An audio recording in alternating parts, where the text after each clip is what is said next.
If you are wondering if we have Face ID on Nothing Phone 4a, then the answer is partially yes. Although it is not exactly the same as on Apple devices, we do have something that is called face recognition or face unlock.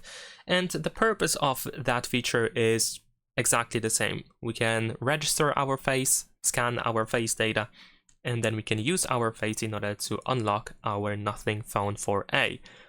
But if we want to get into technicalities, then of course it's not exactly the same as Face ID.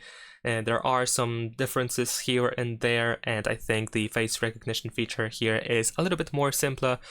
It's still, of course, it serves exactly the same purpose, so you can still set it up if you want to. Now, in order to do so, you need to open security and privacy in settings, and then in here you want to go to device unlock. You should be able to find face unlock, and then you can scan your face over here. And that's pretty much it. Leave a like and subscribe.